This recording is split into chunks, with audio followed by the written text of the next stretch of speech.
Many houses have been damaged during these floods. The floods in Colorado have affected many people in Boulder, Longmont, and many other cities around the state.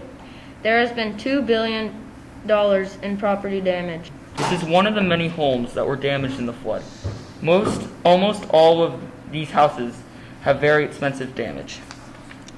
Most of the damaged homes were not covered by the flood insurance, so the owners have to pay for the damage out of their pocket. This flood cost homeowners an estimated $900 million in damage and evacuation. Not only have houses been affected, but government property such as public schools, roads, and even supermarkets. The floods have claimed an estimated 10 lives and also has destroyed an estimated 1,900 homes. The flood destroyed 200 commercial properties and damaged 765. Bacteria contaminated the Lyons water system and caused damage costing at least $1 million. Here's an actual flood victim that suffered damage to her home. How did the flood affect your house? I had 7.5 feet of water in my house, so that's how the flood affected my house. So right now, I still can't live there, and I lost most of my possessions, which were in the basement, and I had to tear out all the carpet and the walls and all the furniture that was down there. And right now, there are still fans down there drying out the basement. So, how do you think this flood brought the community together? You know, I was telling my friends, actually just talking to them last night about what was really good about that, and that's exactly what has been really good about the flood, is that I didn't even realize how many people cared about me so much.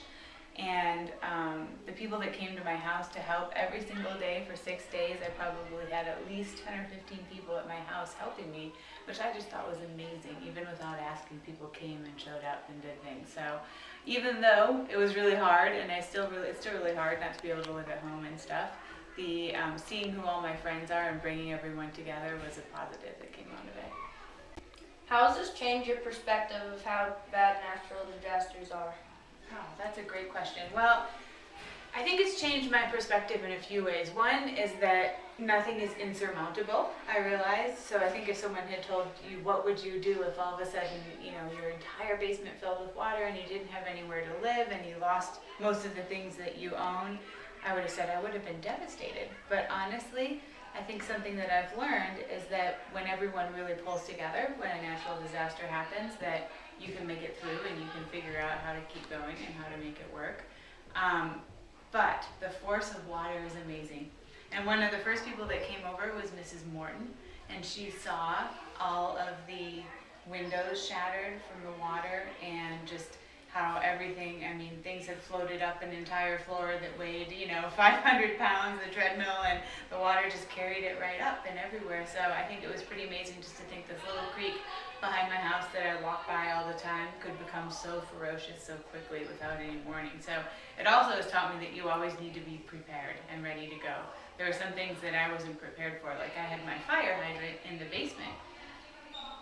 And then when the basement was filled with water, I couldn't get to it. And so if there had been a fire on top of the flood, I would have been in trouble. So little things like that, I also learned better ways to be prepared are important. 5 tons of garbage was pulled from Miss Hernan's basement. Things like this bring the community together.